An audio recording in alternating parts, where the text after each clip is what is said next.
Did you know you can grow your email list as a podcast guest? Instead of borrowing someone else's audience, why not focus on growing your own?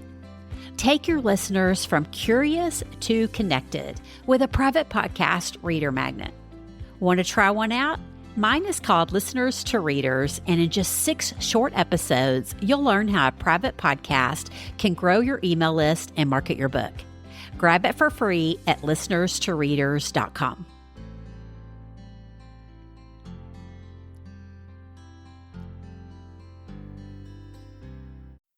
Have you ever sent a podcast pitch that got crickets?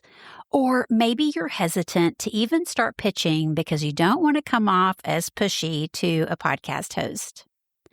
As we've talked about podcast guesting to market your book, grow your email list, and grow your own show the past few months, I wanted to circle back to one of the most important parts of podcast pitching, the relationship you're building with the podcast host.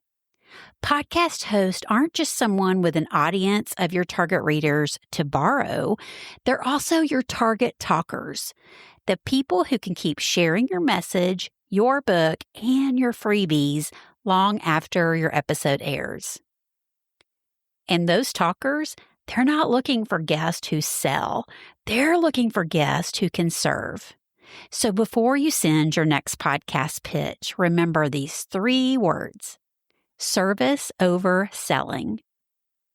Podcast hosts work really hard to build a loyal community of listeners, people who trust them to deliver value every single week. And if you show up in their inbox ready to sell to those listeners, it's an instant turnoff. But if you can show up ready to serve and make the host's job easier and bring genuine value to their audience, that's when you stand out amongst all the people wanting to pitch to be on their show. And here's a secret. Podcast hosts are much more likely to say yes to someone they already have a relationship with. Warm pitches get warm responses. And cold pitches, well, they get cold responses. So podcast pitching, it actually reminds me of one of my favorite rom-coms, 50 First Dates. Have you seen it? So Henry, played by Adam Sandler, falls for Lucy, played by Drew Barrymore, but she has amnesia. No matter how charming Adam Sandler is, she wakes up every day not remembering who he is. So Henry says, "Do you have any idea who I am?" And Lucy's like, "No." And Henry's like, "No? Well, that sucks." But Henry doesn't give up. He shows up day after day until she knows exactly who he is. And that's exactly what building relationships with podcast hosts is like. Sometimes they don't remember who you are. And yes, that sucks. But if you keep showing up to serve, not sell, eventually you will stay top of mind. And when that host opens your pitch one day and says, "Oh, I know her. She's been so supportive," that's the moment all your pitching efforts pay off. So how do you actually do that? How do you actually start building relationships with hosts before you pitch? Well, here's 5 simple ways you can start building that trust early, but you can actually do these even after your interview is over to keep nurturing the relationship with the host as well. So number 1, leave a thoughtful podcast review. Podcast hosts get tons of pitches from people who clearly haven't listened to the show. Believe me, I see them all the time. So leave a genuine review because it shows you support the message that the host is bringing to their listeners. And sometimes that's all it takes to start a conversation. I've had hosts reach out to me after I've left them a podcast review to say thank you. And then they say, "Hey, would you like to be a guest on my show?" No pitch necessary. Then number 2, I would say follow and engage with them on social media. If you're active on social, I know some of you are not, but if you are, find out what platform they're the most active on and start engaging with their posts in a genuine way, right? Not spammy. Comment on maybe one of their episodes they share or a latest tip or respond to one of their stories that they've shared. You're not doing it to get noticed, right? You're really trying to build a genuine connection. Ruthie Gray, my guest on episode 50, gave some great tips, and I'll be sure and link it in the show notes below. Then number 3, subscribe to their email list and actually reply and engage with their emails.